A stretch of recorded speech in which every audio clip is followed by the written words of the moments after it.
Up next in the broadcast, South Korea proposes to North Korea the second high-level meeting between the two sides since President Park took office to discuss the resumption of family reunions and other areas of mutual interest. A Korean tech company that may be on its way to a higher valuation than Twitter. Tonight we take a closer look at Line, whose messaging app has expanded to over 400 million users. Iraq faces military and political crisis. U.S. airstrikes battle militant forces, while Iraqi Prime Minister Nouri al-Maliki rejects calls to step down. Primetime News begins now.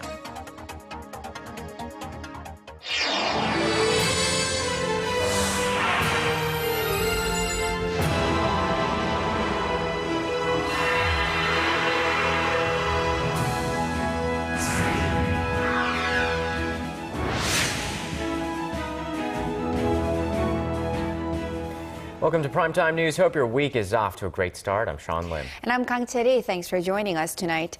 South Korea has proposed a fresh round of high-level talks with North Korea next week to discuss issues of mutual concern. Pyongyang has yet to respond, but Seoul's offer is fueling hopes for a possible breakthrough in inter-Korean relations. Hwang Sung-hee starts us off. South Korea reached out to North Korea on Monday, proposing high-level talks next Tuesday at the border village of Panmunjom. If held, it would be the second high-level meeting between the two Koreas since President Park Geun-hye took office. South Korean Unification Minister Ryu Gil-jae said a wide range of issues could be up for discussion. We are planning to discuss reunions for families separated by the Korean War, as well as other issues of mutual interest. The proposal for talks came on the same day South Korea decided to provide more than $13 million in aid to North Korea through the World Food Program and World Health Organization. The Unification Ministry said it will use the Inter-Korean Cooperation Fund to offer $7 million worth of nutritional assistance to mothers and children in the North via the WFP and $6.3 million in medical aid through the WHO. We will provide $7 million to the WFP for nutritional assistance to mothers and children in the North. We will also offer $6.3 million through the WHO for medicine, improvement of medical facilities, and medical training programs. Experts say South Korea is accelerating efforts to improve inter-Korean relations ahead of President Park Geun-hye's Liberation Day speech on Friday, where she is expected to introduce further measures to better ties. The latest developments, coupled with Pope Francis' message of peace and reconciliation during his visit to South Korea this week, are fueling fresh hopes for a change in tone on the Korean peninsula. Hwang Sang-hee, Arirang News. But before this proposal came through earlier today, top foreign diplomats in Asia spoke in one voice in urging North Korea to end its missile and nuclear threats. That was at the annual ASEAN Regional Forum over this weekend. Chi Myung-gil has the details. The foreign ministers at this year's ASEAN Regional Forum in Myanmar lobbed strong criticism at North Korea over its recent string of provocations, which include missile launches and threats of another nuclear test. The top diplomats urged Pyongyang to adhere to the UN Security Council resolutions. Most foreign ministers agreed that tensions on the Korean peninsula stem from North Korean threats and its nuclear weapons development, and said it was a grave violation of UN Security Council resolutions. But Pyongyang repeatedly justified its nuclear weapons program, blaming what it calls Washington's hostile policies and its joint military exercises with Seoul. Our nuclear deterrence exists because of the United States' endless hostile policies, its military pressure, and nuclear threats that date back over 50 years. Although the two Koreas did not hold any talks at the forum, North Korea did engage in bilateral meetings with Japan and China. Beijing says the top diplomats of North Korea and China met and discussed issues of common concern against the backdrop of growing frustration over North Korea's defiant pursuit of nuclear weapons. Chi Myung-gil, Arirang News. The Seoul High Court handed down a reduced sentence to a leftist lawmaker accused of treason on Monday. If the sentence holds, Seokki will spend the next 9 years in jail. Our Connie Lee has more. Lawmaker Seokki was sentenced to 9 years behind bars on Monday on charges of incitement and violating national security law. The Seoul High Court also imposed a 7-year ban on serving in parliament. Back in February, a lower court sentenced Lee to 12 years in jail, but the judge on Monday commuted it, citing a lack of evidence that Lee actually conspired to stage a rebellion or had the means to overthrow the South Korean government. Lee, a member of the left-wing United Progressive Party, was arrested last September and found guilty of plotting an armed rebellion against the South Korean government in February, making him the nation's first sitting lawmaker to be convicted of treason since the 1980s. Prosecutors had demanded a 20-year prison term for Lee, claiming he led an underground group of 130 members with alleged links to North Korea. Lee has always denied the charges, with his party saying that he is a victim of a witch hunt. However, it was confirmed that the lawmaker did praise North Korea and did speak about how South Korea should prepare for an attack from Pyongyang. Lee claims that he had organized the groups solely for peaceful purposes. Connie Lee, Arirang News.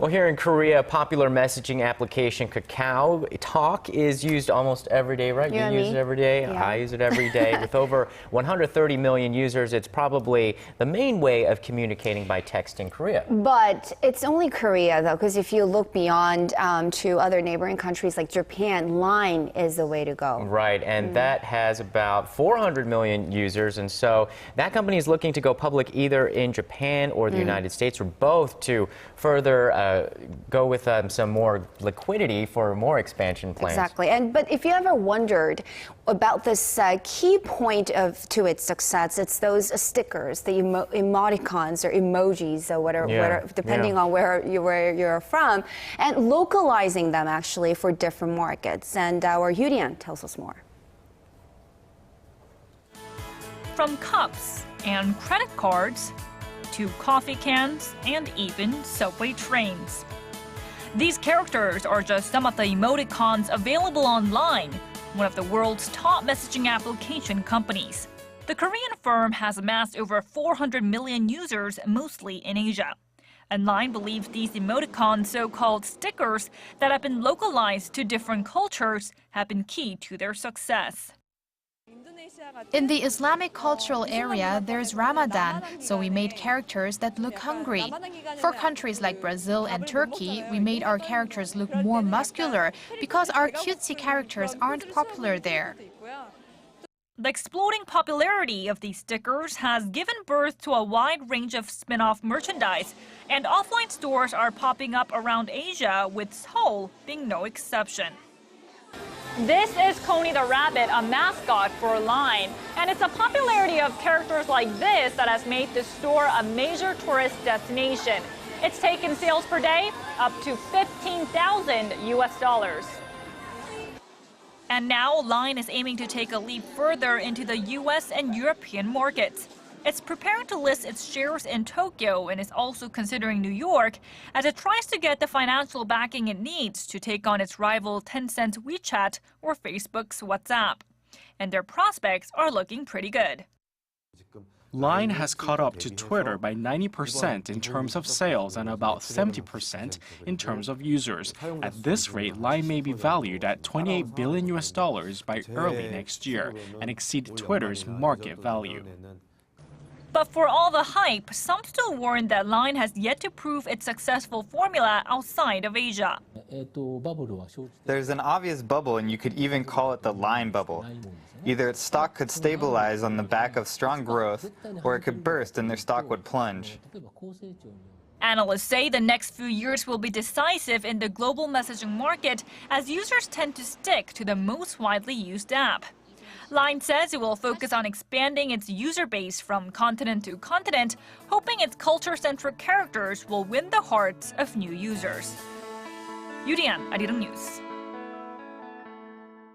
And speaking of these Korean-made smartphone apps, for those living here in Korea, it looks like it's going to get easier to make small payments through your smartphone devices. The country's top portal operator, Naver Corporation, is reportedly considering launching a mobile wallet system through its social networking service Band.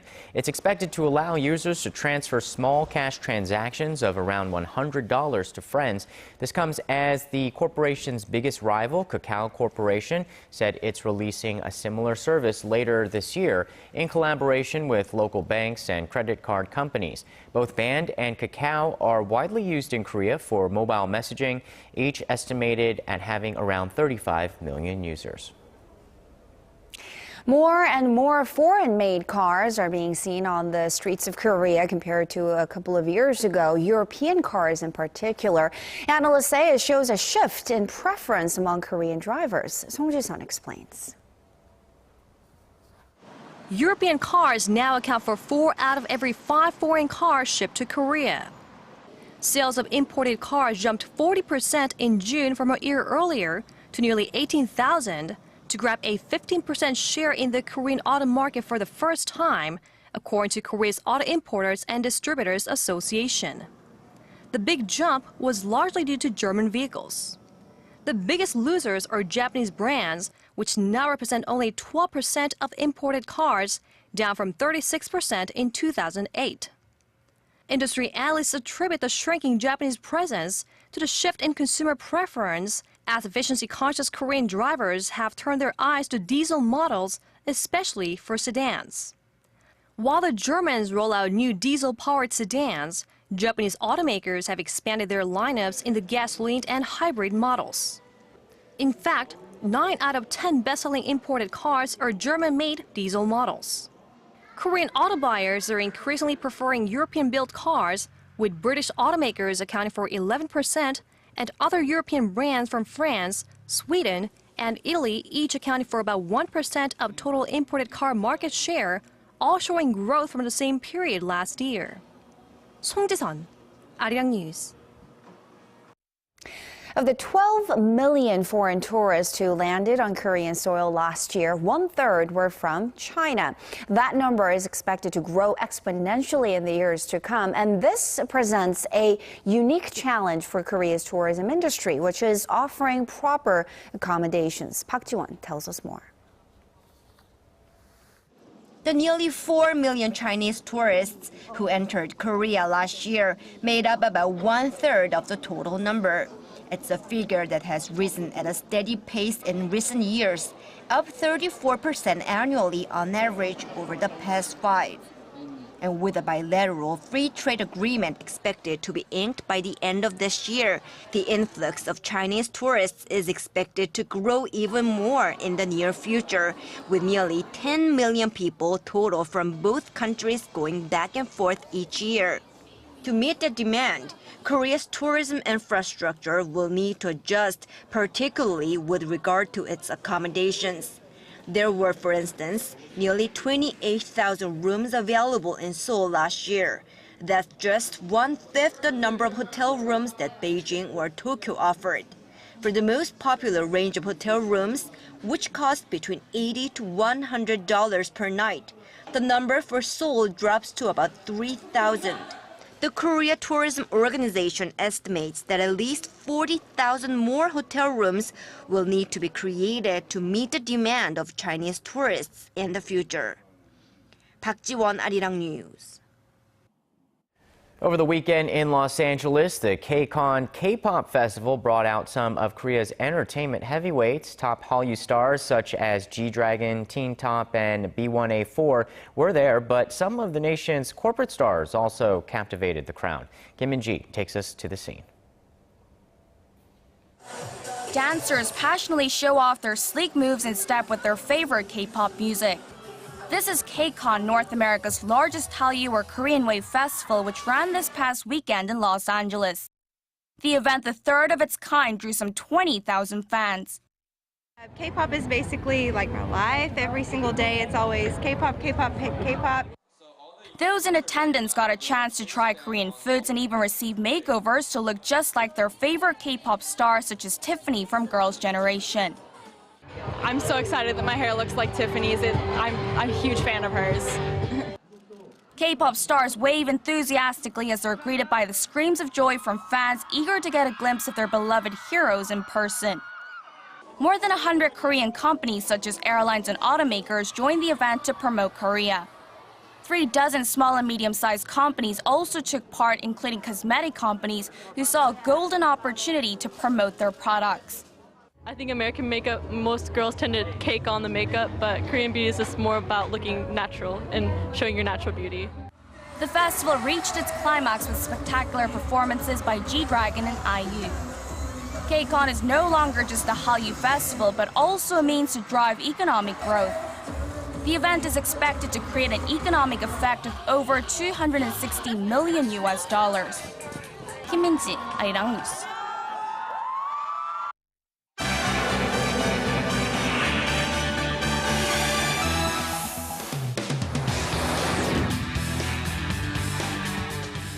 Kurdish forces in northern Iraq have retaken several towns from Islamic militants as support from U.S. airstrikes begin to turn the tide in this conflict. With more, we turn to Paul Yee at the News Center. Paul, while Iraqi troops continue to battle on the ground, it appears that Baghdad is facing a political crisis. That's right. As fighting rages on across the country, the Iraqi government has been gripped by political deadlock. Prime Minister Nouri al-Maliki, who is partly blamed for fomenting this latest insurgency, is refusing to give up power. And in the latest development, Maliki's own Shiite parliamentary bloc has nominated the deputy prime minister to succeed him. This as security forces loyal to the embattled prime minister have been deployed in the streets of the capital city. Our Shin Se-min has the details. Iraqi Prime Minister Nouri al-Maliki is not denying calls to step down, he's digging in.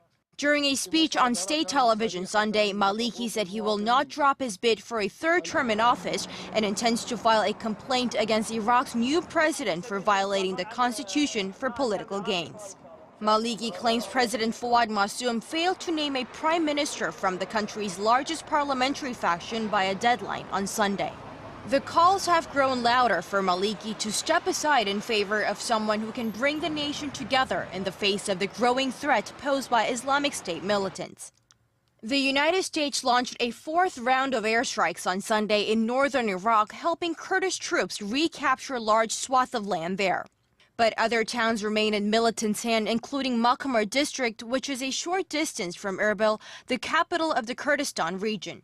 Islamic State militants have so far killed at least 500 members of Iraq's Yazidi minority, including women and children, according to an Iraqi government minister on Sunday. Some 20,000 refugees who were trapped on Mount Sinjar have been rescued and moved to the Iraqi-Syrian border. Aside from the airstrikes, the Obama administration says it'll continue to push for an inclusive Iraqi government capable of handling the situation by itself. Shin Se-min, Arirang News. And staying in the Middle East, a fresh ceasefire is holding over the Gaza Strip and its border with Israel ahead of peace talks between top Israeli and Palestinian officials. Earlier Monday, both sides had accepted Egypt's call for a 72-hour humanitarian truce. Following the brief pause in fighting, an Israeli delegation arrived in Cairo for indirect negotiations with their Palestinian counterparts. The move comes as hostilities in Gaza resumed over the weekend when a previous ceasefire expired. Israel has repeatedly demonstrated our desire to put an end to the current violence. We have accepted and honored 9 separate ceasefires that Hamas either rejected or violated. And if Hamas violates the current ceasefire too, we will of course be ready to act. A Palestinian delegation member said he was optimistic of reaching a deal based on ending the Gaza blockade, a concession that Israel has refused, citing the need to prevent arms smuggling. The over month-long conflict has so far left nearly 2,000 Palestinians dead and 10,000 injured, while Israel has lost some 70 soldiers and 3 civilians to the war. And turning now to Turkey, where the outgoing Prime Minister Tayyip Erdogan has claimed victory in the country's first presidential election. With nearly all the votes counted, according to the High Election Board, Erdogan had won by a narrow margin at nearly 52%. He still came ahead by 14 points off his closest rival from the main opposition. Celebrating in the capital Ankara, Erdogan thanked all his supporters and vowed to reconcile a deeply divided country. President-elect Erdogan is set to be inaugurated on August 28th with a presidential term good for the next 5 years, which until recently had been largely ceremonial. Opponents, meanwhile, fear it will bring about an increasingly authoritarian rule, as Erdogan has been in power since 2003. And finally, heading to Asia, Typhoon Iraqi has ripped through Japan, leaving at least 10 people dead and scores of others injured in its wake.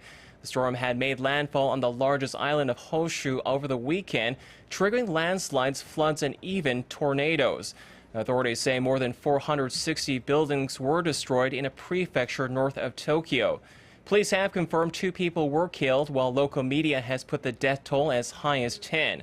According to the National Weather Agency, the tropical storm is now moving away across the Sea of Japan.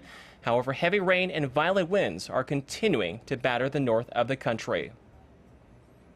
And that wraps our look at international stories making headlines around the world. I'll see you back here tomorrow night.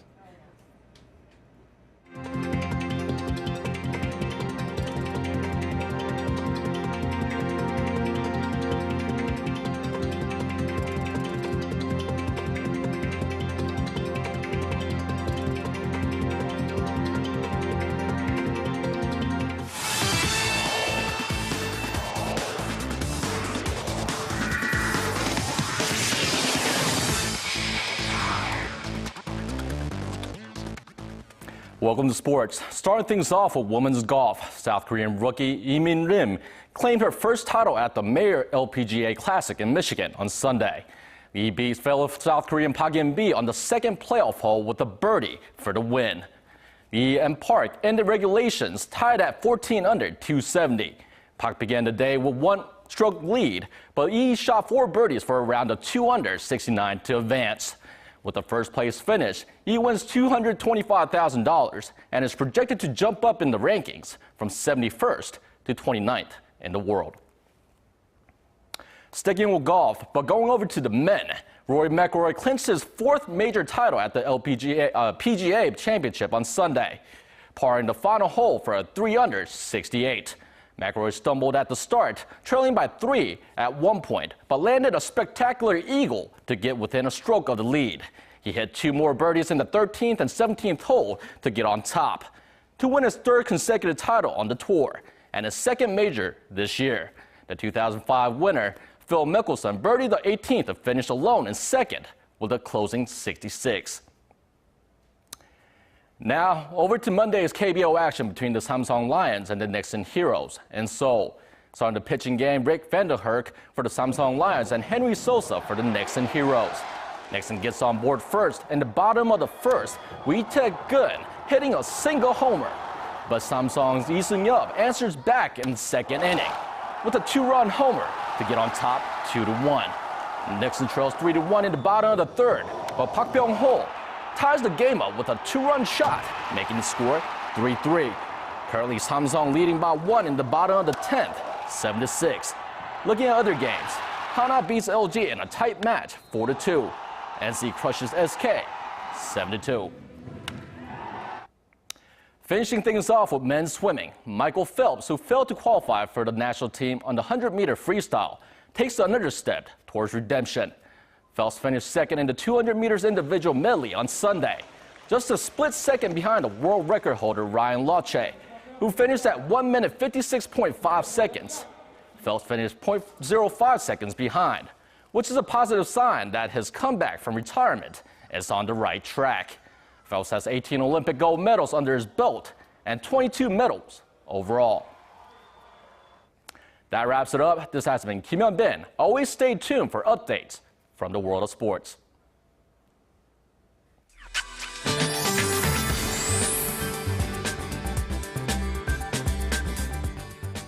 Good evening, I'm Michelle Park here with the latest weather forecast.